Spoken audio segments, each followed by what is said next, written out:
Mein heutiger Gast ist Dr. Mohammad Barbati, Leiter der Venenchirurgie und Phlebologie am LMU-Klinikum in München. Er spricht mit mir heute über das Beckenvenensyndrom, interne Stents und externe Prothesen. Was ist bei einem Mye-Turner- und Nussknacker-Syndrom wirklich sinnvoll?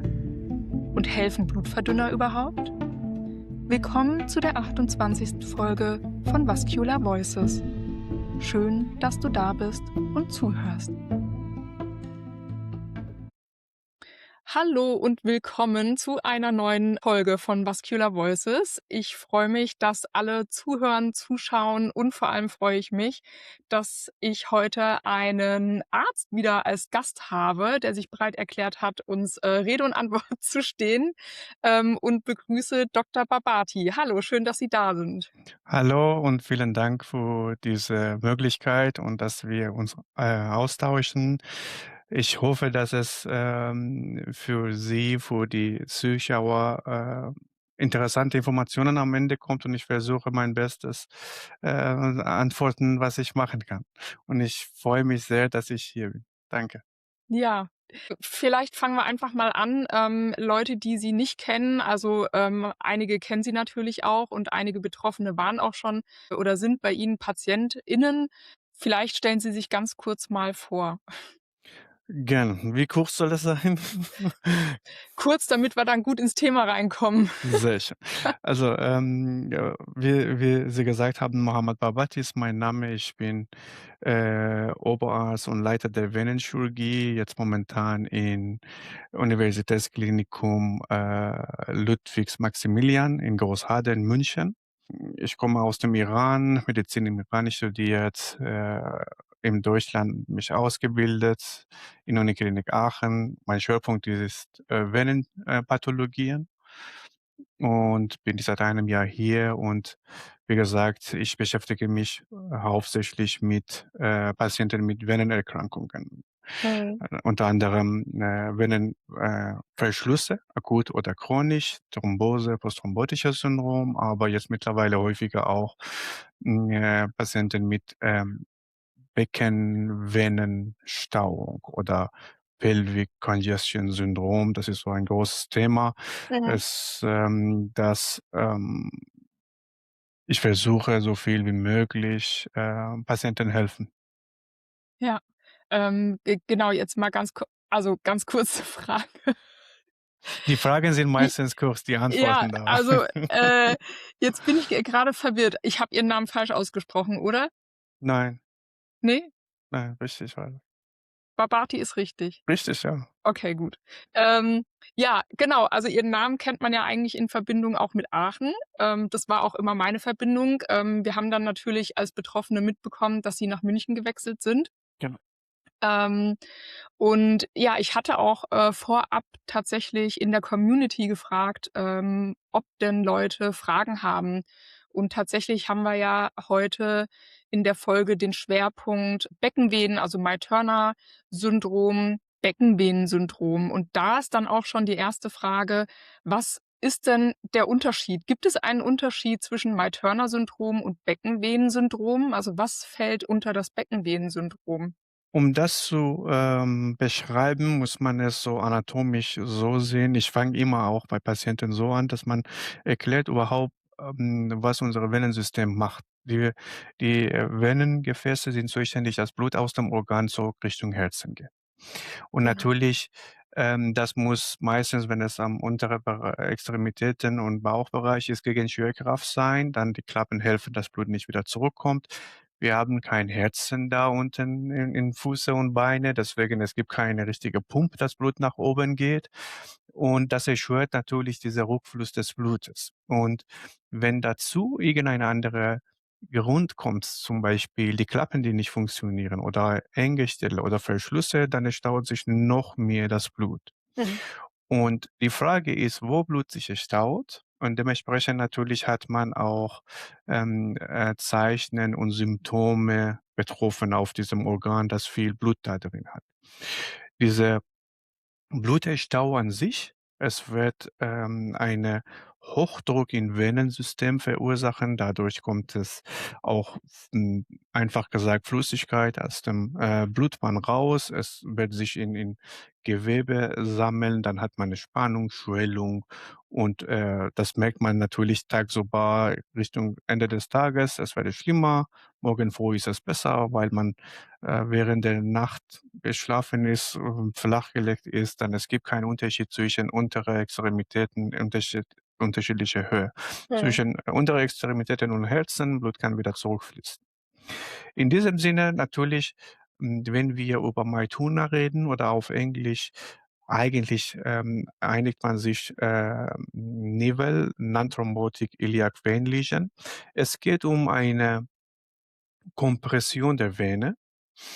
Die, Vene hat keine Thrombose drin gehabt, das heißt, innenseitig ist es gesund, Mhm. nur von außen wird es komprimiert.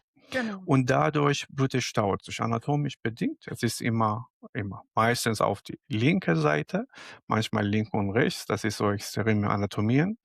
Das Blut kann nicht durch diese Beckenvene Richtung untere Höhlvene und Herz hochgehen. Mhm. Jetzt kommt die Frage, wo staut sich dieses Blut?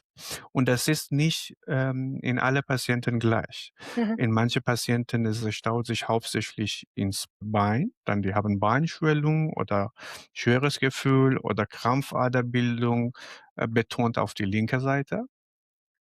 Das ist typisches Meitner-Syndrom, wie man es kennt. Mhm. Manchmal auch zusammen mit einer Thrombose, tiefe Venenthrombose aufgrund einer, Kompression. Aber es kann auch, wenn man Anatomie sich anschaut, das kann auch sehr gut sein, dass es nicht nur ins Bein, sondern in, Richtung Innen und Becken sich staut. Und Mhm. dann hat man diese Erweiterung und Stauung im Beckenbereich, wo relativ wenig Platz ist für viele Organen, gerade bei Frauen noch mehr, Organen als Männer, Mhm. nämlich, Gebärmutter und Ovarien. Und dann staut sich Blut und bildet sich, sage ich mal, erweiterte Vene oder Krampfader im Beckenbereich, um Gebärmutter, um Ovarie, in den untere Beckenbereich. Und in diesem Sinne, das nennt man, Beckenvenenstauung oder Pelvic Congestion. Mhm. Aber der Grund kann tatsächlich ein Meitner-Syndrom oder Kompression der Beckenvene sein. Mhm. Deswegen, man kann nicht immer vermuten, dass Meitner-Syndrom nur Bein betrifft oder nur Becken. Das ist wirklich unterschiedlich. Mhm. Und auch diese Beckenvenenstauung an sich hat auch unterschiedliche Zeichen. Es gibt Patienten, die ein Unwohlgefühl, schweres Gefühl und Schmerzen im Unterbauch und Becken haben. Es gibt Patienten, die sichtbare Krampfader im Intimbereich haben. Es gibt Mhm. Patienten, die hauptsächlich unter Hämorrhoiden leiden Mhm. und trotz mehrerer Operationen, es kommt immer wieder. Es kann, sehr gut sein, dass es, gar nicht diagnostiziert wird und weil man sieht es nicht von außen, es ist alles innen drin. Man wird auch gerne, nachdem man viele Sachen ausgeschlossen hat und nicht gefunden hat, eine Marke bekommen, dass man psychisch vielleicht Problem hat. Das Ähm, kennen sehr viele, ja, ja, leider. das ist tatsächlich so, weil wenn man nicht daran denkt und das nicht, das untersucht, wird man es nicht sehen. Mhm. Es verursacht keine Organ Malfunktion, dass man irgendwie im Laborwerte das sieht oder Mhm. irgendwie man Genau, das anders merkt. Es ja. es gibt keine richtig, Methode, um das zu objektivieren. Sei denn man daran denkt und dann natürlich kann man in Bildgebung paar Zeichen sehen, dass es tatsächlich okay, jetzt Mhm. haben wir alles Mögliche ausgeschlossen. Das ist jetzt diese Ja. Stauung in der Vene. In diesem Sinne, wie gesagt, Meitner-Syndrom kann ein Meitner-Syndrom sein, das nur Bein betrifft oder Beckenvenenstauung verursacht. Mhm. Genau. Also, man kann jetzt schon sagen, Beckenvenensyndrom oder Beckenvenenstauung ist so 'n wie 'ne Art Überbegriff und, Das würde ich nicht so ne? sagen, weil, wenn wir Beckenvenenstauung haben, ein Grund dafür kann sein, dass es Meitner ist. Andere kann sein, dass Ovarialvenen sind, die erweitert sind. Andere Mhm. ist, Nussknacker-Syndrom. Mhm. Ich würde das, ehrlich gesagt so sehen, dass es ein Zeichen ist, das mehrere Gründe haben kann. Mhm. Mhm. Es ist an sich keine Pathologie, das ist Symptome einer Pathologie, aber unterschiedliche Genau, Pathologien können gleiche Symptome haben. Wir genau so, ja. Es wird nicht Beckenbodenstauung wird nicht, Meitner-Syndrom verursachen und Nussknacker und Ovarial, sondern unterschiedliche Pathologien Mhm. können oder ähnliche Mhm. Symptome haben. Wie ist es denn es ist ja so, grade in den Selbsthilfegruppen oder im Kontakt eben mit Betroffenen wird immer wieder berichtet, wenn die dann bei 'nem Gefäßchirurgen irgendwann vorstellig werden und festgestellt werden, okay, die haben, ja, Stauung. Beckenvenensyndrom, dass dann eigentlich als Behandlung lediglich die Embolisation vorgeschlagen wird. Also, es ist oft, dass gar nicht von Meiturner oder Nussknacker gesprochen wird, sondern es heißt, die Eierstockvene, Ovarialvene, ist erweitert. Dadurch sind die ganzen Kollateralvenen dann im kleinen Becken entstanden, um Gebärmutter, drumrum. Und die verursachen sozusagen die ganzen Beschwerden und dann heißt es, das liegt an der Eierstockvene. Das heißt also, das hatte ich zum Beispiel auch, dass ich in der Klinik war, vorstellig, und die haben dann gemeint: „Ja, ach, überhaupt gar kein Problem. Wir embolisieren das, ne? Wir keulen oder setzen 'n Plug rein und dann geht's ihnen wieder besser." Ich bin da dann gegangen, weil ich mich vorher schon sehr damit beschäftigt hatte und gedacht habe, ich bin jetzt an 'ner renovierten großen Klinik, und die raten mir eigentlich etwas, wo ich von vielen anderen Frauen einfach weiß, dass es ihnen danach schlechter ging statt besser. Ist es so, dass die meisten Ärzte Meiturner und Nussknacker gar nicht auf dem Schirm haben und danach deswegen gar nicht gucken? Hm, Das ist ein großes Thema. Es ist erstmal so, dass sowieso die Venenerkrankung und Venenkompressionen nicht so bekannt ist und nicht auch so häufig ist, als, wie man vergleicht mit Durchblutungsstörung oder Mhm, Schlaganfälle oder mhm, Aneurysmen und so weiter. Deswegen erstmal, wir sind nicht so gut ausgebildet in dem Thema. mhm, Deswegen man denkt nicht an allem. Zweitens, die Frage ist, weil es so unterschiedliche Symptome verursacht, man kann, am Ende nicht ein richtige feste Protokoll vorschlagen. Okay, jeder Patient, der kommt, erstmal wird wegen Mytuna Stent bekommen, danach wird, Chorembolisation oder erstmal Nussknacker behandelt. Deswegen, es ist wirklich abhängig von, was ist jetzt das Hauptproblem. Aber was Standard, mindestens wie ich es, denke und mache, ist, dass man muss unbedingt sowohl die Kompressionen als auch die, Varikose, diagnostizieren und danach entscheidet man mit Patient, was man macht und was man erwartet.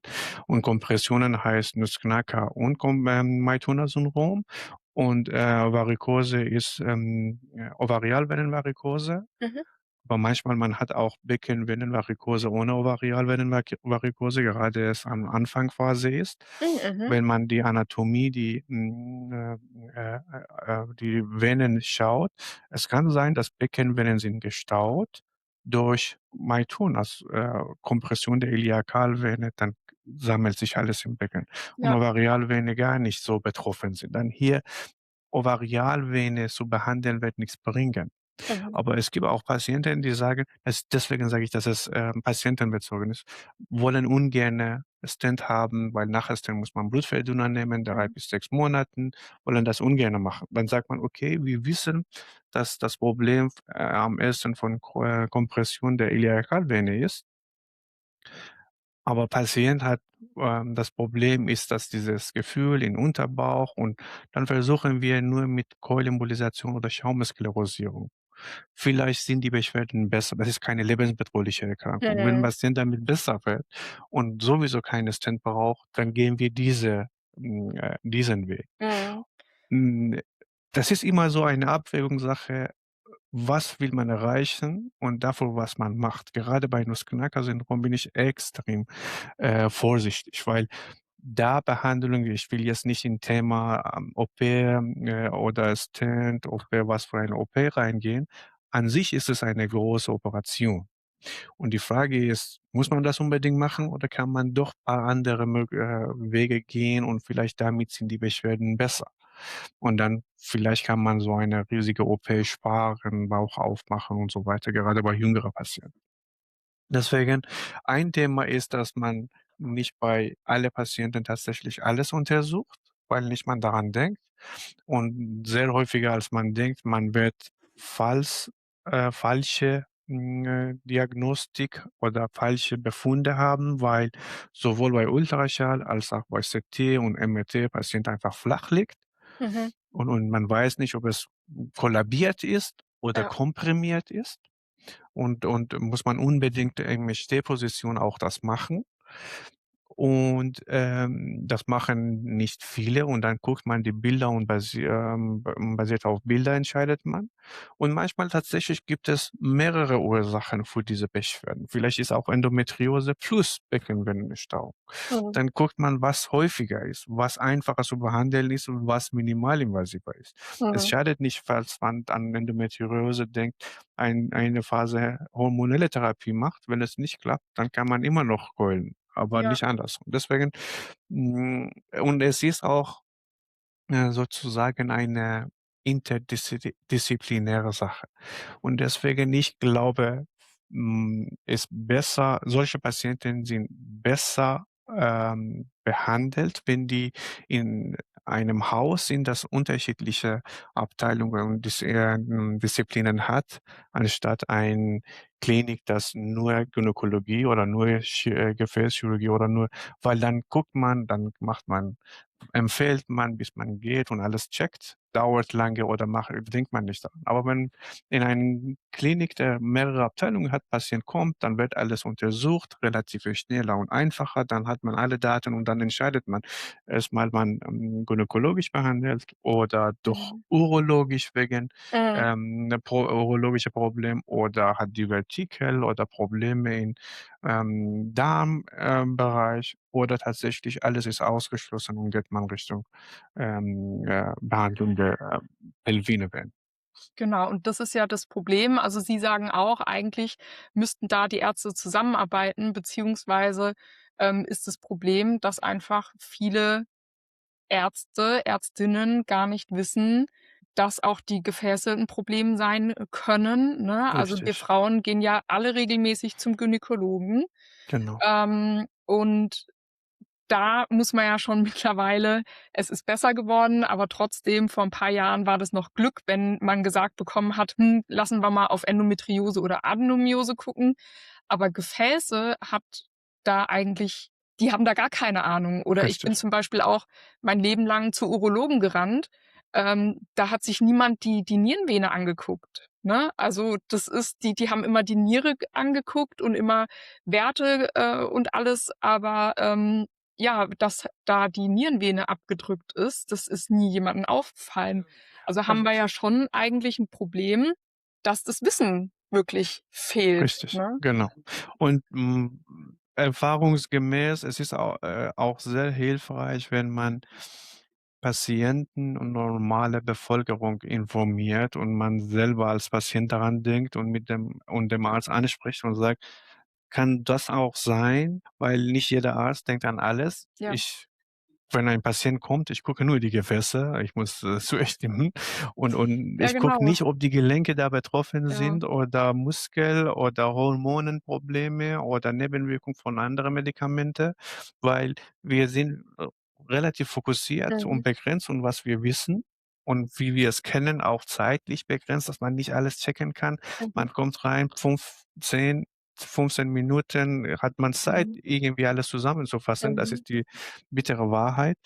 Deswegen ist es sehr, sehr hilfreich, dass gerade auch das die jüngere Patienten betrifft, dass man, Patienten informiert über Mhm. diese Erkrankungen die Bilder und Zeichen dieser Erkrankungen redet, damit man denkt daran: „Okay, vielleicht ist es das.“ Dann spricht man dann mit seinem Gynäkologe oder Urologe: „Soll ich das auch checken? Kann es auch sein?“ Weil Mhm. ich bin mir sicher und ich habe es mehr häufig erfahren, die andere Kollegen werden sich freuen, wenn die selber nichts finden, dass man irgendeinen anderen Grund findet und dem Patienten helfen kann.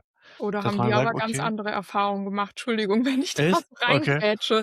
Also, wir Betroffenen haben richtig übel mit Medical Gaslighting zu tun, Mhm, dass wenn wir sozusagen dann im Internet oder auf Social Media dann von so einer Erkrankung wie Turner-Syndrom oder Nussknacker-Syndrom lesen und dann, zum Gynäkologen oder Hausarzt gehen, ähm es ist schon heftig, wie da mit uns umgegangen wird. Da wird gesagt, so was gibt's überhaupt nicht, das ist viel zu selten, das haben so wenig Leute, das kann gar nicht sein, ne? Also, man ist dann wirklich mhm. aufgeschmissen, weil klar, als Betroffener, wenn man jahrelang sucht und nie wirklich 'ne Lösung findet, natürlich recherchiert man selber, Richtig. ne? Und das ist ja jetzt auch so, weshalb ich ja auch gesagt habe: „Okay, ich nutze jetzt Social Media, um das bekannt zu machen“, weil ich einfach 8 Jahre lang gesucht habe und es war Mhm, Zufall, dass ich rausgefunden habe, was jetzt eigentlich meine ganzen Schmerzen, ja, verursacht hat. Und so mhm. geht's so vielen. Also, wir sind, ich weiß gar nicht, 400, 500 mittlerweile in der Selbsthilfegruppe.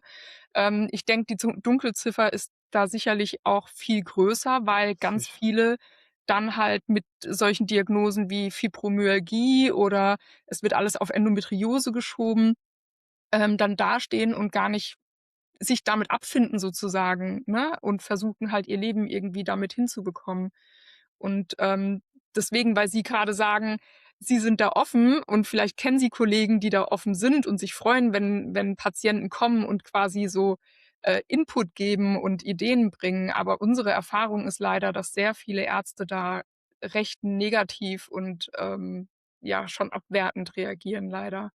Ja, das ist, traurig. Aber meine Erfahrung war es so, dass tatsächlich, wenn die Patienten kamen und dann behandelt worden sind, die Kollegen haben zurückgemeldet, waren froh und dann haben sich auch gefreut, dass man Patienten helfen konnte.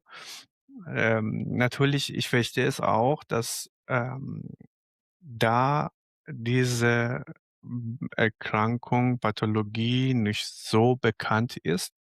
Ich habe auch in meinem Medizinstudium darüber nicht gelesen, Mhm. weil es gibt viele häufigere, gefährlichere Erkrankungen. Und ich kann mir sehr gut vorstellen, die Kollegen, die bisschen auch älter sind und damals studiert haben und nicht unbedingt in dem Thema drin sind, dann die glauben an diese Erkrankung gar nicht. Mhm. Was Mhm. aber, man machen kann tatsächlich ist, dass nur Informationen weiter verbreiten und helfen, dass noch mehr Leute sich informieren. Mhm.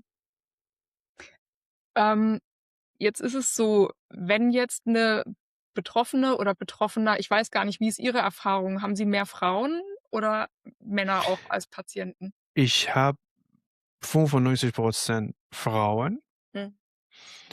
und die Frage ist, warum nicht so viele Männer? Weil eigentlich auch nicht, wie Frauen Männer haben, nicht so viele Organe im Becken und meistens auch, wenn die, klinisch symptomatisch werden, das ist so wie, was die zu Urologe gehen, wegen, Hydrozelle werden behandelt. Mhm. Da gibt tatsächlich eine Lücke, das ist auch ein Forschungsthema, das wir auch angehen hier, dass wir schauen, wie viele von diese Patienten, tatsächlich erweiterte, Testikularvene haben und man hat es gar nicht geguckt. Mhm. Aber da sind tatsächlich meistens Frauen. Und man muss auch dazu sagen, ähm, Pelvic Congestion Syndrom sowieso beginnt meistens, bei Pubertät, nach Pubertät und viele Frauen kennen es nicht anders. Seitdem die das erinnern, die haben die Schmerzen gehabt. Mhm. Und das war auch eben meistens so mit dieser Zyklus, das mal besser, mal schlechter und die denken, dass es ganz normal ist. Mhm, Und das ist, was Periode bedeutet. mhm, Und dann, da man es nicht vergleichen kann und, Person A kann nicht die schmetzen oder was er als Gefühl hat, vergleichen mit Person B, die denken: „Okay, wenn man sagt Periode oder PMS, das heißt, was ich habe, dann kann man nix anderes machen.“ In diesem Sinne, viele wissen nicht überhaupt, dass mhm. viele von diese Leiden, dass die haben, muss nicht sein und kann man es behandeln. Mhm. Genau, und da sind wir auch wieder beim Thema Endometriose, Adenomyose. Richtig. Würden Sie sagen, dass Sie das auch beobachten, dass viele Frauen, die zu Ihnen kommen, eben auch Endometriose oder Adenomyose haben? Gibt's irgendwelche Auffälligkeiten, wo Sie sagen, das häuft sich auf jeden Fall? Also, ich kann nicht so sagen, dass, eine Korrelation besteht zwischen diese 2, aber das ist natürlich auch, gebiased. Es ist nicht, weil hier wir sind ein Referalzentrum, dass Patienten die zu uns kommen, entweder haben Endometriose gehabt oder wegen Endometriose sind laparoskopiert worden und dann sieht man die erweiterte Vene und dann schickt man hier. Mhm. Deswegen, ich Okay. kann nicht so wirklich sagen, normale Bevölkerung, wie viel, diese Korrelation ist, wie viele Patienten haben die beide zusammen, weil es Mhm. keine richtige Daten da gibt. Mhm. Aber meistens, die kommen, entweder hat man während 6 gesehen, dass erweiterte Vene da ist oder laparoskopisch hat man das Mhm. gesehen und selten auch Patienten, die, chronische pelvine Schmerzen haben, aber man nicht findet, Mhm. selten wird zu uns geschickt. Mhm.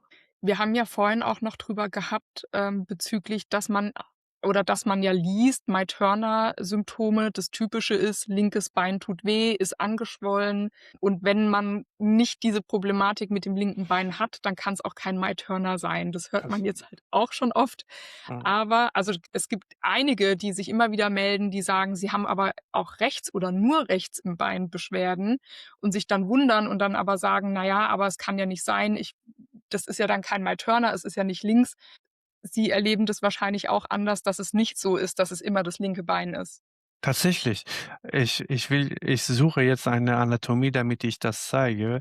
Es ist so, dass, diese Anatomie der Beckenvene, diese Bifurkation, wo die 2 Beckenvene zusammenkommen und dann wir 'ne untere Höhlvene haben und daneben die Aorta. Das ist nicht natürlich immer, wie man in Bilder sieht, alles so symmetrisch und Rot und blau. immer genau rechte Und Seite auf die linke Seite drückt, sondern wenn ja, ich irgendwas Schönes finden kann, sondern, manchmal die rechte Arteriole communis drückt so, sowohl auf die rechte als auch auf die linke Seite, okay. weil es geht teilweise über und, Vena cava inferior oder untere Höhlvene. Also, ist anatomisch auch teilweise dann unterschiedlich? Ja, sicher. Mhm. Natürlich häufig ist, was man, sieht, dass es linke Seite ist, aber gerade im OP, wenn wir das behandeln, für uns ist extrem wichtig, vielleicht dieses Bild kann ich zeigen. Also, unten müsste Teilen stehen, außer nur ich kann's. Share Screen. Kann ich. Fenster. Das hier? Ja. Ah ja, genau, das Bild kennen wir. Mhm. Richtig, genau. Also, das ist jetzt typisch Aorta oder Hauptschlagader auf die rechte Seite, Beckenarterie drückt auf die Vene. Das ist selten so klar und so genau. Mhm. Die Aorta in diesem Bereich kommt teilweise über untere Höhlvene. Deswegen, wenn man es stentet, man kann nicht hier landen, man muss weiterhin reinkommen. Aber manchmal ist es so weit in der Mitte, dass teilweise auch die rechte Vene komprimiert. In diesem Sinne, es ist nicht immer so klar, diese Anatomie. Und wenn Mhm. wir über Maituna reden und Bein, manchmal staut sich nicht hier, Mhm. sorry, ich muss hier zeigen. Manchmal staut sich nicht hier ins Bein, sondern in innere Beckenvene innen drin. Das heißt, Maituna macht hauptsächlich dieses Problem und nicht Beinschwellung. Ja, das heißt, außer Beinschmerzen, was sind noch für typische Symptomatiken? Also, wenn man Mytuna sieht, meistens, Mytuna, wenn es eine Beckenvenenentzündung verursachen soll. Das ist ganz genau wie Ovarialvenendilatation, dass, Schmerzen bei Geschlechtsverkehr, manchmal Krampfader im Intimbereich oder Hämorrhoiden, Druckgefühl, Unwohlgefühl im Mhm. Unterbauch, gerade tagsüber wird es schlechter, abhängig von Periode. Alles, wie man das kennt von Pelvic Mhm. Congestion Syndrom, aber nicht durch Ovarialvene, sondern durch diese Stenose hier und alles, was Mhm. zurückfließt. Können auch untere Rückenschmerzen oder Gesäßschmerzen dann Ja, wenn es so entstehen? erweitert ist, dass die Lumbal und, hintere Beckenvenen auch erweitert sind. Überall, wo die Vene sind, Mhm. wenn die gestaut sind, und man muss es auch wissen, es geht nicht um lokale Druck, dass diese Vene oder Blut, was drin ist, auf Nebenorgan drückt, sondern Mhm. es geht um Schmerzen durch Entspannung und Erweiterung der Vene, weil unsere Gefäße haben auch Nerv und die Gefäße tun weh, weil die Vene haben nicht so viel Druck drin, dass die auf den Knochen so drücken, dass es Schmerzen verursacht. Es geht um diese Gefäße selber, dass unter Spannung Schmerzen haben. Und dann, Mhm. wie wir es kennen, der Bauch-Beckenbereich ist nicht wie unsere Finger, dass man, wenn man die Augen auch zumacht, ganz genau kann man sagen, welche, Finger man anfasst. Es ist immer so unklar, Mhm. Diffus. irgendwo Mhm. diffus, kann man nicht sagen, richtig hinten oder vorne, links oder rechts. Das ist Ja. so alles da, je nachdem, welche Dermatom da irritiert ist in diesem Moment. Mhm. Ähm, wie ist das denn? Also, oft gibt's ja auch die Aussage, also, jetzt grad, wo wir das Bild sehen und noch mal sozusagen die Auswirkung haben von Myturner. Viele bekommen dann aber auch gesagt, man setzt nur einen Stent in die Beckenvene, wenn eine akute Thrombosegefahr besteht. Was sagen Sie dazu? Also, wer kann sagen, ob es jetzt akute Thrombosegefahr besteht? Niemand kann das Die irgendwie. Frage ist, ob man mit Myturner generell eher thrombosegefährdet ist oder nicht. Ja, sicher, sicher. Also, ähm, man muss es so sehen. Erstmal diese Kompression der Beckenvene an sich auf die linke Seite. Das ist anatomisch bedingt. Das sieht man in 30% der Menschen, wenn man alle durch CT fährt. Aber es heißt nicht, dass jeder muss Stent bekommen. Es geht um, das nennt man Mytona-Phänomen. Mhm. Genau wie, Nutcracker. Es ist eng, weil es anatomisch so ist, dass, zwischen Arterie und, Knochen komprimiert wird. Es ist eine Pathologie, wenn es tatsächlich passende Symptome verursacht.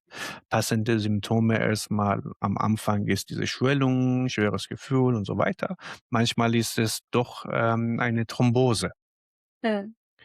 Wenn man nur diese Kompression sieht, ohne irgendeine andere klinische Beschwerden, man wird nicht prophylaktische Stent implantieren, um ein Thrombose zu verhindern. Genau, also wenn keine Beschwerden da sind. Aber wenn Genau. Beschwerden da sind und man hat aber keine Thrombose? Dann ist es unabhängig von Thrombose. Man behandelt das wegen der Beschwerden und nicht wegen, Genau, um eine Thrombose zu verhindern. ja, Die sind 2 unterschiedliche Indikationen. ja. Weil es gibt halt dann, Gefäßchirurgen, die halt sagen: „Ja, da ist zwar 'ne Kompression von der Beckenvene, aber das ist nicht so schlimm und auch wenn Beschwerden da sind, wollen die dann keinen Stent setzen.“ Gibt es da 'n Grund? Also, weil einfach Stent doch gewisse Risiken birgt oder Man muss so sehen, Stent ist ein Fremdmaterial und wir implantieren ein Fremdmaterial, ein Metallteil im Gefäß, wo direkt Kontakt mit Blut hat. Und es kann natürlich auch, Thrombose verursachen oder Stent kann auch zugehen. Also, der Stent selber kann auch 'ne Thrombose machen. Also, man Ja, kann tatsächlich, weil ja. das ist ein Fremdmaterial. Blut, hat Kontakt damit und denkt, dass: „Okay, das ist, nicht, von mein Körper“, dann versucht irgendwie das ausschalten, kann nicht, dann bildet sich diese, Blutkegel da darauf. Deswegen auch die brauchen Blutverdünner, dass das keine Thrombose sich bildet. Wobei nach gewisserer Zeit, wenn wir nur über Mytona oder besser gesagt Non-Thrombotic Iliac Vein Lesion reden. Das heißt, Patient hat keine Thrombose. Es geht um Kompression. Nach gewisser Zeit, 3 bis 6 Monaten, es bildet sich neue Intima oder Innenschicht auf dieser Stent. Besser gesagt, der Stent ist eingewachsen, dann hat keinen direkten Kontakt mehr, dieser Metallteil, mit, Blut. Mhm.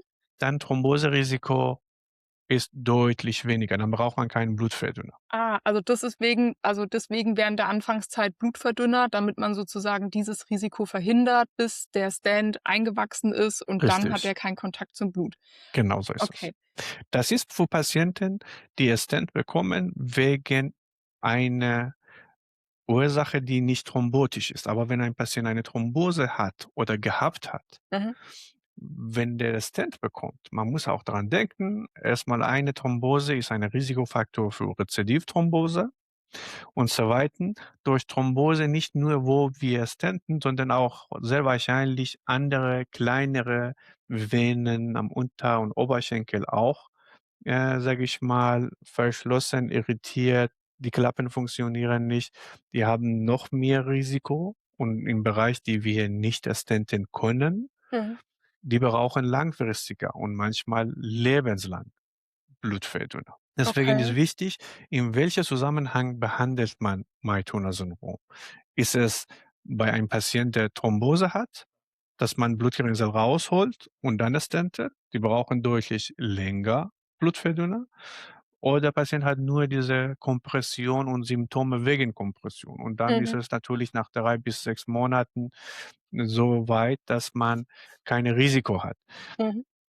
In diesem Sinne, ja, Stent hat auch für sich ein Risiko. Und man muss Mhm. auch denken, wer eine Thrombose, in der Vene hat ein Risiko für Lungenembolie. Ein Patient, die keine Thrombose gehabt hat, hat einen Stent bekommen und der Stent auf irgendeinen Grund ist zugegangen, dann hat erstmal paar erste Woche das Risiko, dass Lungenembolie auch bekommt und lebensbedrohlich.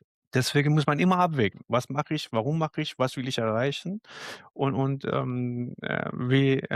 viel Risiko will ich angehen?“ Wenn es Mhm. nur klein bisschen Schmerzen sind und mit Tabletten zurechtkommen und manchmal ist es wirklich so, Patienten wollen erstmal wissen, was die haben. Ja, Damit können sie leben, klar. aber die wollen sicher sein, dass die nicht verrückt sind und es gibt irgendwas, aber dieses was gibt, ist nicht lebensbedrohlich, die können schwanger werden, die verlieren kein Organ. Dann sind die in diesem Sinne beruhigt. Die wissen: „Okay, es gibt irgendwas, aber dann lieber Tabletten nehmen und das Mhm. reicht es.“ Oder mhm. Würden Sie denn dann sagen, alternativ sollte man immer erst mal konservativ zum Beispiel Blutverdünner probieren und gucken, ob's dadurch besser wird? Mit Blutverdünner kann man, keine Verbesserung erwarten. Ich habe es auch gehört, dass wenn Blut dünner ist, dann kann besser fließen. Mhm. Man muss 2 Sachen wissen. Erstmal, Blutverdünner an sich hat eine Blutungsrisiko, spontane Blutung ohne Ja. irgendeinen Grund. Der Punkt ist, ich glaube, das ist auch teilweise, von wie man, als Nichtmediziner denkt. Man sagt Blutverdünner und man denkt, wie wir es von Flüssigkeiten kennen, wenn es verdünnt ist, heißt es, da flüssiger ist. Mhm. Aber eigentlich diese Verdünnung heißt nicht, dass Blut flüssiger ist und einfacher fließt, sondern dieses Teil, diese Zellen, die im Blut sind und zuständig sind, Blutrinsel zu bilden, die funktionieren nicht. Aber Menge des Blutes, wie viel pro, Milliliter oder Liter Blut wir im Körper haben und wie viel Partikel in diese Blut gibt, das ist gleich. Nur paar Zellen funktionieren nicht. In diesem Sinne, Blut ist nicht dünn, wie wir es kennen von Flüssigkeiten, sondern es wird nicht schnell sich zusammensetzen. Deswegen macht es gar keinen Sinn, dass man denkt, mit Blutverdünner eine komprimierte Vene, die Symptome besser werden. Mhm. Weil das wird halt teilweise empfohlen, dass, man zum Beispiel 3 Monate ASS ausprobieren soll, aber da gehen die Meinungen doch sehr auseinander. Also, ich habe selber probiert, ich habe gar keinen Effekt gemerkt, außer dass meine Regelblutung noch schlimmer war als Mhm. sonst. Und dann ist es ja wahrscheinlich auch noch unterschiedlich, ob das jetzt ASS ist oder irgendwie wirklich 'n anderes Medikament. Da gibt's ja sicherlich auch Unterschiede, ne? Ja, aber letztendlich die Funktion von es gibt unterschiedliche Medikamente als Blutverdünner. Es gibt Mhm. so diese leichtere wie ASS, Iscoval oder Clopidogrel, die häufiger sind, dass die nicht so richtig so blutdünn machen, aber man kann es auch als Prophylaxe nehmen, gerade bei viele ältere Patienten werden empfohlen. Und Mhm. es gibt stärkere wie Macomar, Warfarin, Rivaroxaban, Xarelto, Eliquis oder Apixaban und so Mhm. weiter, die wirklich dünn machen.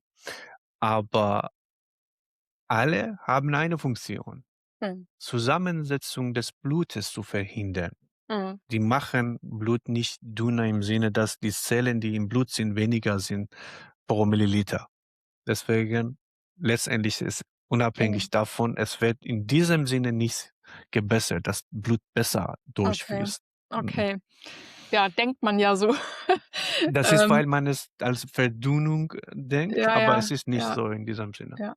Gut, ich denke, Bildschirm teilen können wir, glaube ich, wieder Ja, gerne. gängig machen. Welche Alternativen hat man denn, wenn man jetzt vor der Entscheidung steht, na ja, Stent oder embolisieren? Sie haben grade schon gesagt, das kommt wirklich drauf an. Individuell müsste das beim Patienten entschieden werden, je nachdem, was auch die Ursache des Pelvic Congestion Syndrom im Becken ist und für die Beschwerden. Kann man denn konservativ da irgendetwas machen? Wir hatten's jetzt über Blutverdünner. Haben Sie da irgendwie Erfahrungen gemacht, dass das teilweise auch ohne Embolisieren und Stent funktioniert oder eher nicht? Also, Patientin, die ich gehabt habe, und man muss auch sagen, es ist nicht, dass sie jetzt, jeden Tag man 5 Patienten hat.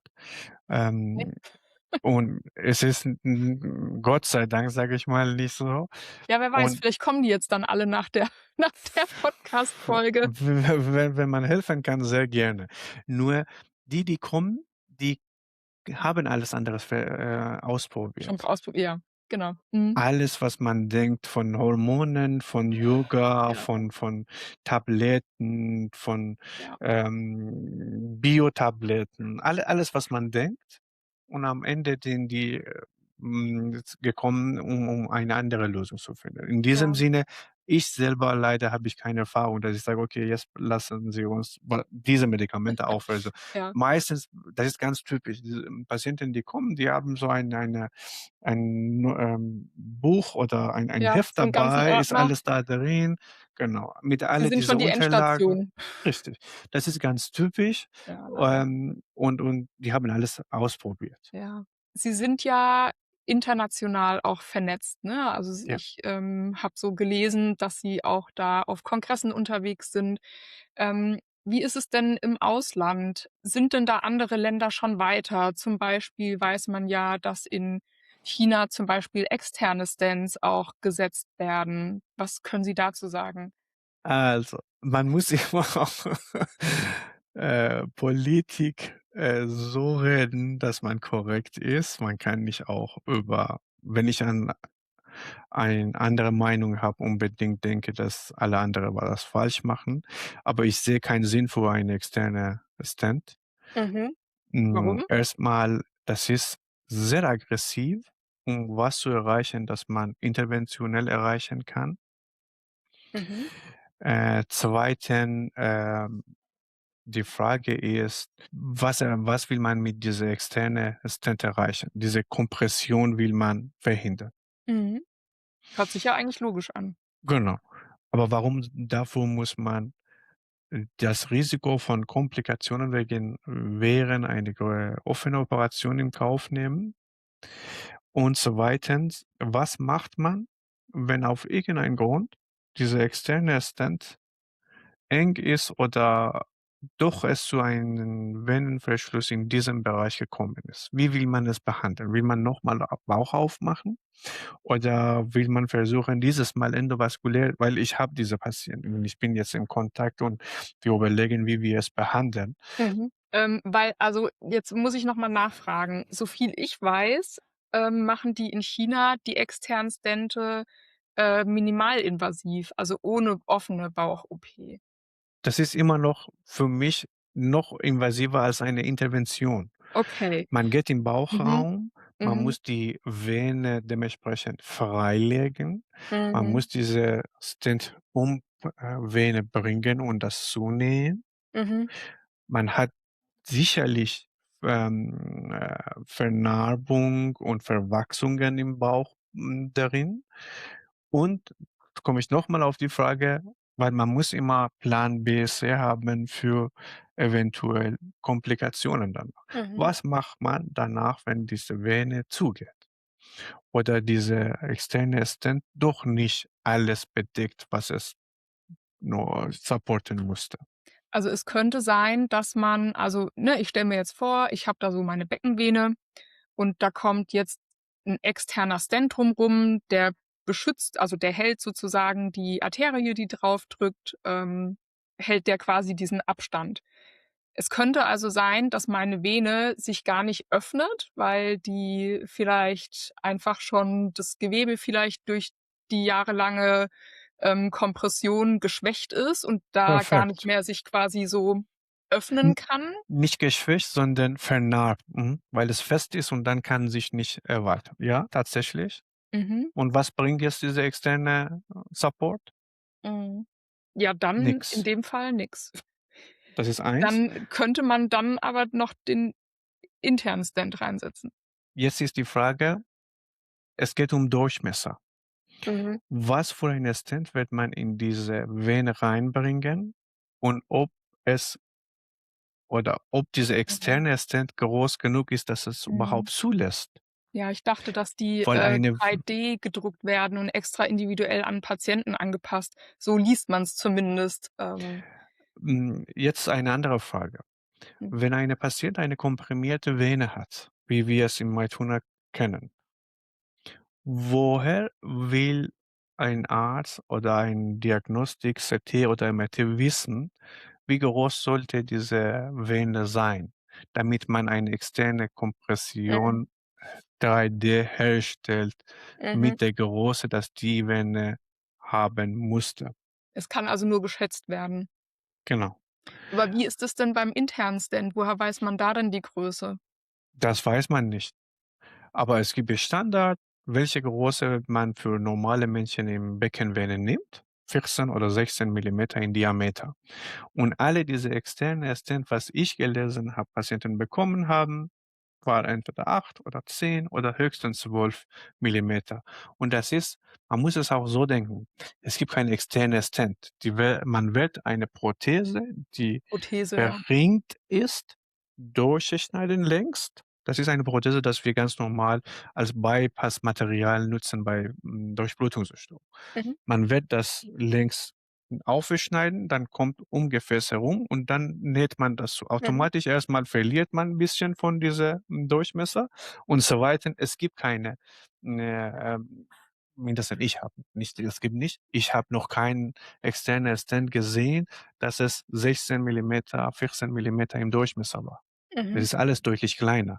Und dann mit einer 10 oder 12 oder 8 Millimeter externe Verstärkerung will man jetzt eine 18er Stent da reinbringen, 16er Stent da rein. mhm. Das kann nicht Ja passieren. gut, das ist logisch. Aber wenn man jetzt keinen externen Stand hat, sondern wir sind jetzt quasi wieder ganz am Anfang und, haben die abgedrückte Beckenvene. Gibt's bei den Stents verschiedene Materialien und Größen, die dann im Prinzip ausgewählt werden, auch individuell je nach Patient? Wenn wir generell über Gefäßstents reden, es gibt unterschiedliche Materialien. Aber wenn wir über Stents, die für die Vene hergestellt worden sind, reden, dann die sind zu bis auf einen Stent alle aus Nitinol. Mhm. Und es gibt Venenstent, weil vorher gab es keine. Man hat nur die Stents, was im Arterie war, benutzt. Und die Stents für Arterie sind für eine andere anatomische Gegebenheit, für Arterien, die starke Wand haben, Blut mit viel Druck geht, war hergestellt. Aber die Venen sind deutlich größer im Vergleich zur Arterie daneben, Mhm. extrem flexibler. Und wie wir es von Arterie kennen, die Venen haben keine Verkalkung. Es geht wirklich um Vernarbung und man will nur das Gefäß aufhalten. Mhm. Die Venenstent, was produziert worden sind seit 10, 12 Jahren, die sind alle nur die bestehen aus metallisches Teil, nur Metall mit mehrere Löcher, dass man nicht die Seitenäste zumacht, sehr flexibel und die haben sehr große Radialkraft. Kann hier ein Beispiel zeigen. Ich habe es hier. Das ist so ein Ah, Wendenester. Man sieht, man okay. kann es so Ja. bewegen und es wird nicht knicken. Mhm. Und ich kann es zudrücken. Vielleicht hier sieht man das. Ich mache es auf, dann geht er auf. Damit kann man auch schwanger werden. Also, es ist doch flexibel, weil man denkt manchmal vom Flexibel, Bild her, dass das so 'n festes mhm, Teil ist. mhm, Ja, flexibel, okay. komprimierbar, Mhm. sehr hohe Radialkraft und Mhm. nicht, bedeckt. Das ist Bare Metal Stent. In Mhm. diesem Sinne, die sind Venenstent. Und, Material her alle sind Nitinol, ähm, aber es gibt keine patientenindividualisierte Stent. Die Mhm. sind alle mit in bestimmte Länge und Durchmesser, die Mhm. häufig man nutzt. Weil nicht für jede Erkrankung oder Gefäßprobleme braucht man unbedingt eine patientindividualisierte Okay. Stent. Das ist, was man standardmäßig nutzt und dann passt, meistens bei, vieler Anatomie. Mhm. In diesem Sinne weiß man, okay, im Becken, bei ganz normale, große nutzt man 16 oder 14 Millimeter Diameter Stent und die Länge misst man im OP, wie lang es sein soll. Mhm. Ähm, Haben Sie Erfahrungen mit EDS-Patienten, also die Ehlers-Danlos haben oder, hypermobiles Ehlers-Danlos, weil die oft immer Bedenken haben wegen der Bindegewebsschwäche? Es gibt ja da auch diesen Vorhangeffekt. Leider nicht.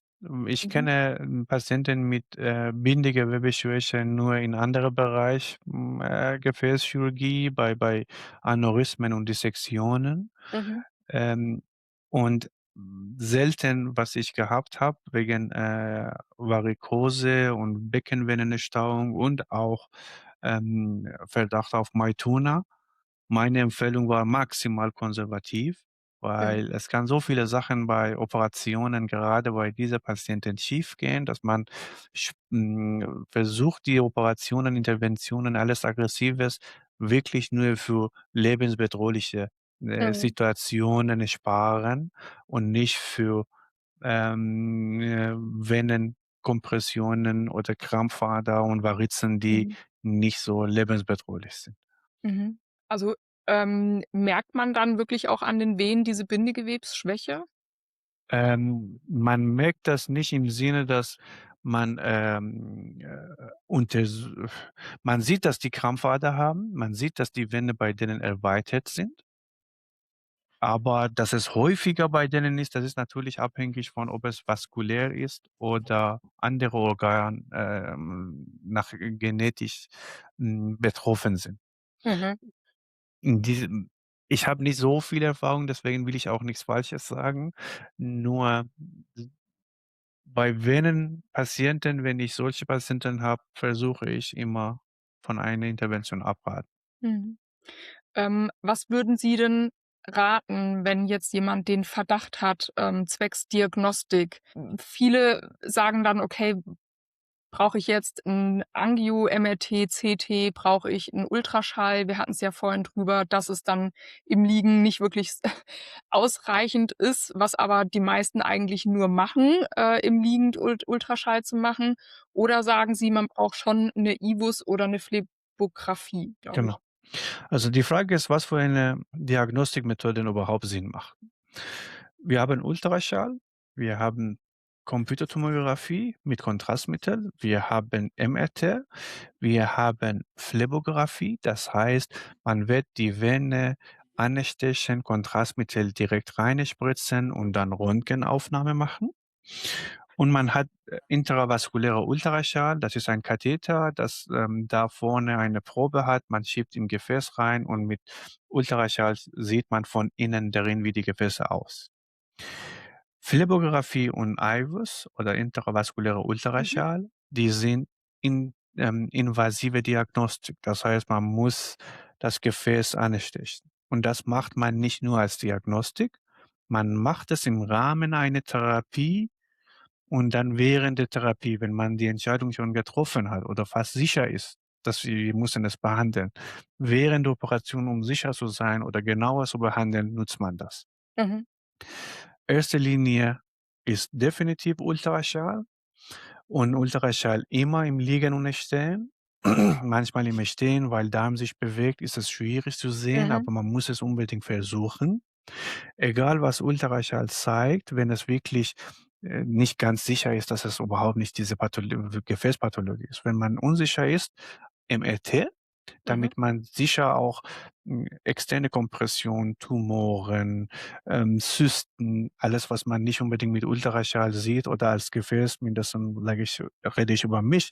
Ich kenne Ja. Gefäße, alle anderen Organe nicht, dann mindestens hat man so eine Übersicht und lieber MRT, weil es, ohne Bestrahlung ist. Wenn es nicht vorhanden ist oder schwierig ist oder, man keinen Termin findet, dann Computertomographie. Mhm. Das heißt, Ultraschall plus MRT oder CT, dann Mhm. hat man grob zusammen mit, klinische Beschwerden vom Patient ein Bild, dass man sagt: „Okay, konservativ ja oder nein.“ Wenn wir sagen Operation, was für eine Operation, dass man grob weiß.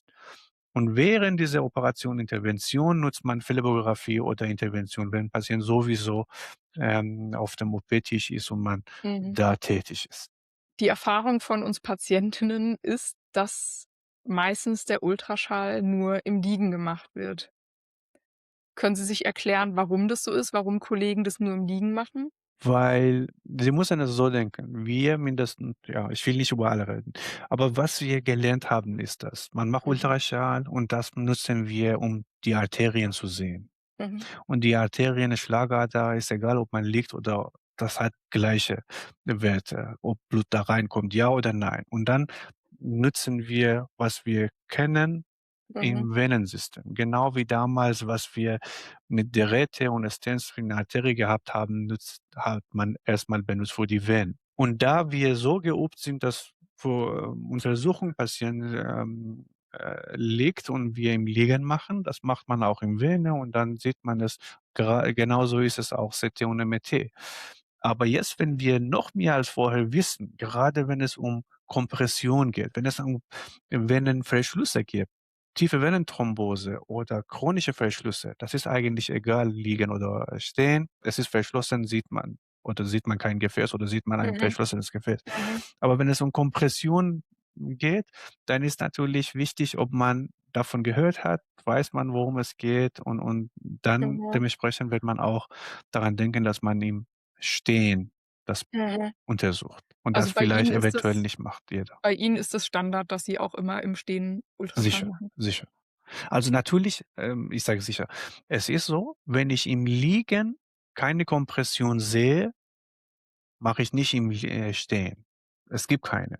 Aber wenn ich im Liegen, im Ultraschall sehe, dass ich am Maituna-Punkt oder Nussknacker komprimiert ist, ich bin mir dann nicht sicher, ob es nur durch Liegen ist und es eine, Kollaps ist oder ist wirklich Kompression. Deswegen mache ich im Stehen. Aber wenn Patient im Liegen eine erweiterte Vene hat, dann im Stehen wird es nicht komprimiert, Mhm. sondern bleibt weiterhin so. Aber es ist ja also, ich frage mich halt immer also, ne, ich war halt auch im Prinzip ich habe Ultraschall gemacht bekommen und, dann hieß es, im Liegen ist alles in Ordnung. Und dann habe ich gemeint: „Können wir's nicht bitte auch im Stehen machen?“ Dann haben wir's im Stehen gemacht und dann war der Arzt doch erstaunt, wie komprimiert dann die Vene ist, obwohl es im Liegen unauffällig war. Und meistens stehen wir oder sitzen wir ja tagsüber, ne? Also, liegen tue ich eigentlich nur nachts so. Also, Ja. normalerweise irgendwie höchstens dann mal aufm Sofa oder so. Warum zählt dann sozusagen nur das Liegen, ne? Also, wenn man jetzt im Liegen nix erkennt, warum guckt man nicht trotzdem sicherheitshalber im Sitzen oder im Stehen? Das ist für mich logisch gedacht, wenn wir über, Venenkompression reden und wir wollen sagen, dass durch Kompression der Vene Blut sich staut und nicht zurück Richtung Herzen fliegt. Dann, im Stehen, durch diese Schwerkraft die Vene erweitern sich. Und wenn man das nicht erweitert sieht, dann ist es wirklich eine relevante Kompression.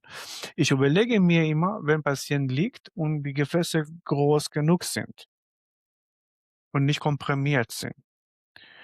Im Stehen das Druck in der Vene noch höher geht, warum soll es im Stehen komprimiert sein? Das wird entweder so bleiben oder noch erweitert. Dann das Problem ist vielleicht gar nicht externe Kompression oder Stenose. Das ist, wie ich es kenne und für mich logisch ist.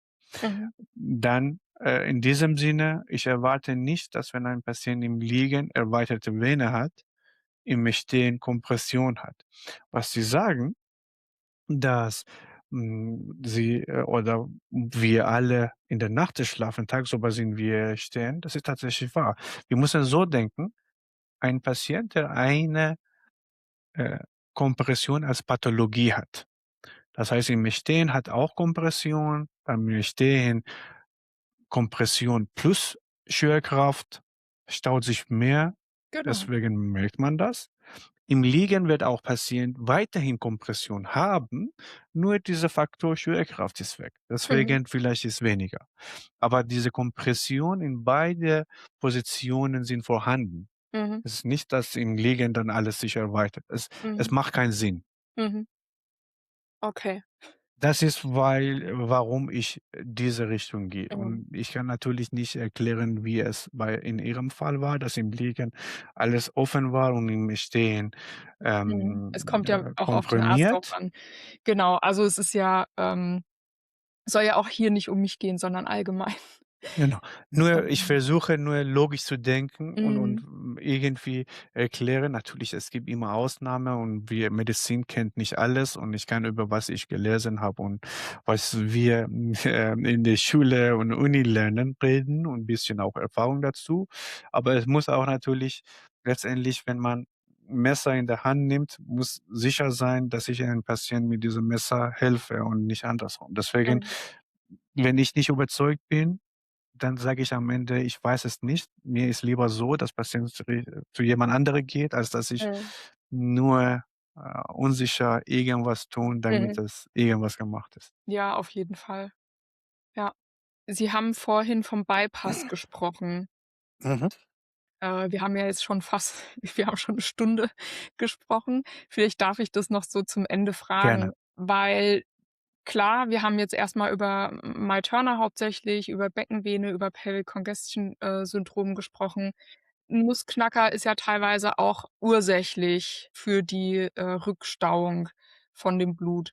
Es gibt Ärzte, die sagen, in die Nierenvene kann man auch 'n internen Stent setzen. Und es gibt aber viele Ärzte, die dann wiederum sagen, grade in der Nierenvene ist es super schwierig, da 'n Stent reinzumachen. Haben Sie da irgendwie auch Erfahrung zu, wo Sie mit uns teilen könnten? Also, technisch es ist nicht schwierig, in Nierenvene-Stent reinzusetzen. Man muss nur so paar Fakten vorher wissen. Erstmal in der Venen, gerade die Venen, die nicht vorher verschlossen waren und vernarbt sind und, nur komprimiert sind. Man soll keine kurze Stent implantieren, weil dann es hat nicht genug Kontakt mit Gefäßwand und es kann migrieren, wandern und ins Herz gehen. In diesem Sinne, man neigt immer dazu, entweder keine kurze Stent in der Vene Mhm, implantieren oder wenn man das machen muss, groß wie möglich, dass es viel Kontakt mit, Venenwand hat. Die Vene Anatomie von Niere bis zu Kava ist so, dass nicht länger als 8 Zentimeter ist, höchstens 6 Zentimeter. Und das ist sehr kurz für eine Stent. Mhm. Und in diese kurze Länge oder Strecke, die Vene wird von einer kleinen Vene an Nierenbecken beginnend bis zu Vena cava eine, riesig große Durchmesserunterschied haben. Entweder man nimmt eine kleinere Durchmesser als Stent, was, Richtung Niere passt, dann Richtung Cava ist es frei und kann migrieren und ins Herz gehen. Oder nimmt man eine größere Stent, was häufig der Fall ist, damit Mhm. man sicher ist, dass es dicht ist. Aber diese Material von der Stent, wenn es so viel in diese kleine Vene drückt, es kann aus der Vene rauskommen. Es gibt Mhm. mehrere Fälle und Mhm. es ist nicht so, dass es blutet. Es ist im Lauf der Zeit, aber es tut immer weh. Und es gibt Patienten, die es dann rausbekommen haben und intraoperativ man sieht, es gibt mehrere Bilder, dass man sieht, dass dieses Draht und das Stent Richtung Niere aus der Vene raus sind. Diese, Mischung zusammen, zeigt, dass es nicht unbedingt eine optimale Lösung ist, weil man weiß Ja. nicht, welches denn man nehmen soll. Ja. Also, ich kenne auch keine guten, also doch eine einzige, Betroffene kenne ich mit 'nem Mhm. Nierenstent, der's ganz gut geht, aber ansonsten häufen sich sehr die negativen, Und von anderer Erfahrungsberichte. Seite, und das habe ich auch als Patient gehabt, dieser Stent, diese Metall, was ich Ihnen gezeigt habe, wie stark es ist, da muss man sich überlegen, es kommt in eine Nierenvene, das von einer Seite auf Hauptschlagader drückt. Da Mhm. kann Hauptschlagader eng werden eventuell oder von anderer Seite drückt er auf ein Darmgefäß und Mhm. kann da auch tatsächlich Durchblutungsstörung verursachen. Es ist Mhm. viel, sage ich mal, Theorie, teilweise auch Fantasie oder was man nur im Bildgebung sieht, aber es ist auch nicht ohne, sage ich mal, Risiko. Mhm. Wir implantieren einen Stent in eine Vene, der super dünne Schicht hat, direkt Kontakt mit der Arterie und das ist Metall und es kann auch aus der Vene rauskommen und es kann auch natürlich, da in den Schlagader reingehen. Mhm. Also, das ist auf jeden Fall viel komplizierter als dann in der Sicher, Beckenvene unten, ne? sicher, Ja, definitiv.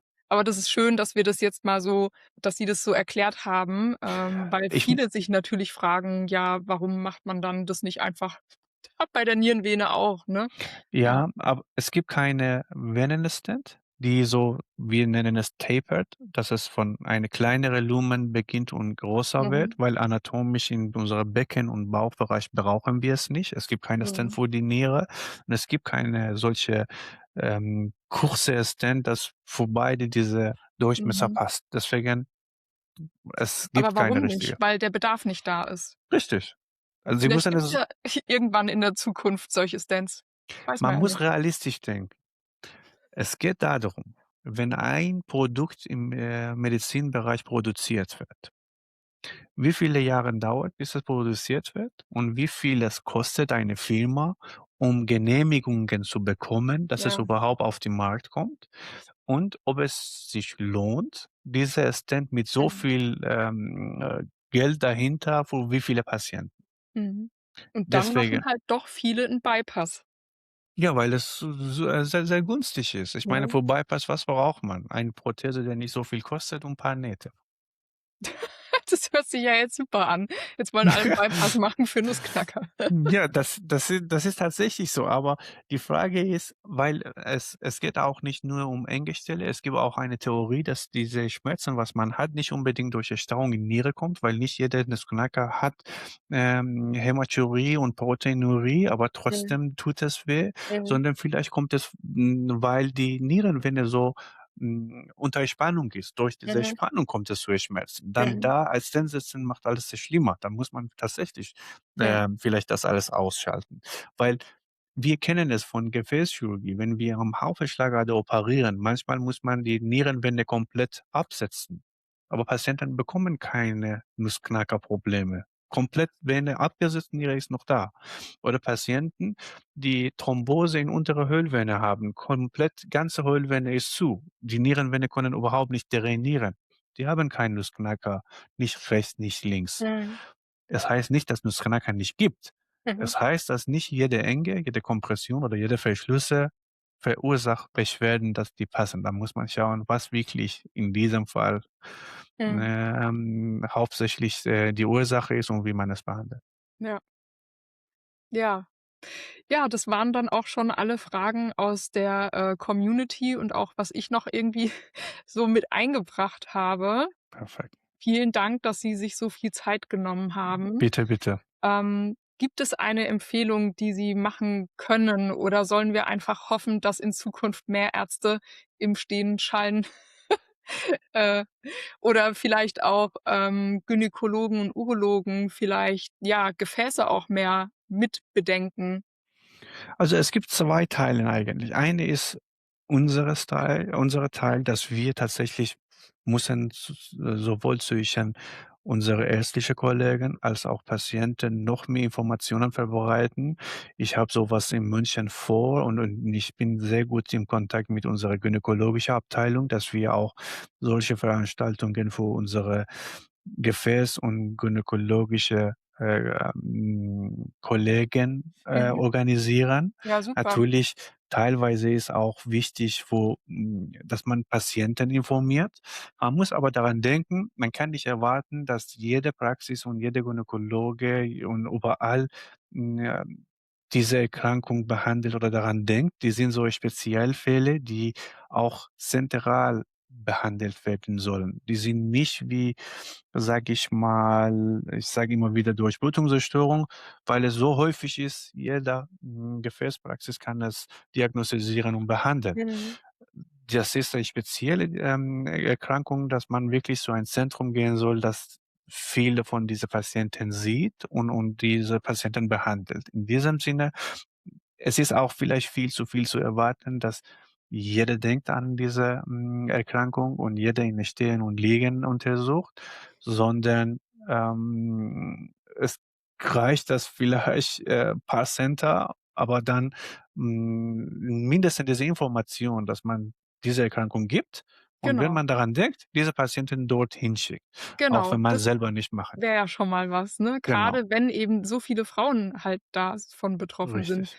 dass dann halt eben die Gynäkologen nicht nur an Endometriose denken, sondern dann halt eben auch an, dass da eben, ja, Krampfadern, um die Gebärmutter Ja, sein können. Und manchmal sehen die das ja sogar, im vaginalen Ultraschall, glaube ich sogar manchmal, ja. aber denken sich nix dabei, ne? Und es wäre ja dann wichtig, dass die einfach wissen: „Oh, wenn da was Auffälliges ist, dann schickt man den Patienten mal besser weiter“, oder wenn keine Endometriose gefunden wird, ne? Das Genau, wäre ja dann schon tatsächlich. mal 'n Es Fortschritt. schadet nicht. Am Ende erste Untersuchung ist Ultraschall. Es ist nicht, Strahlung, es kostet nicht, das ist einfach und schnell zu tun und dann kann man gewisse Pathologien ausschließen mindestens. Mhm. Ja, ich mache auf jeden Fall weiter mit der Aufklärung und, Perfekt. Viel ja, Erfolg. ja, danke schön. Also, es Bitte. haben schon einige, ihre Diagnosen dadurch erhalten und, ja, wir geben da unser Bestes, auch als Verein, den wir ja dieses Jahr gegründet haben. Herzlichen Ähm, Glückwunsch. Wenn ich und irgendwie helfen kann, sagen Sie Bescheid. Gerade ja, wenn super es gerne. Also, wir sind immer, sehr offen und, froh, wenn wir auch ärztliche Unterstützung bekommen. ja, gerne, gerne. Also, da kommen wir gerne auf Sie zurück und, ja, wünsche Ihnen auf jeden Fall noch, eine gute Woche, beziehungsweise die Ausstrahlung ist ja jetzt, alle, die zuhören, es ist Sonntag. Genau. Ich bin schon operiert. Die Woche ist schon Also, rum. Wir nehmen ja jetzt hier, Montagabend auf und genau, ich fahre jetzt los nach München und ja, wer weiß, vielleicht hören oder sehen oder sprechen wir uns da auf jeden Fall ja, noch mal. ja, perfekt. Gut, Auf jeden Fall. dann tschüss. Dann schönen Tag noch. Tschüss.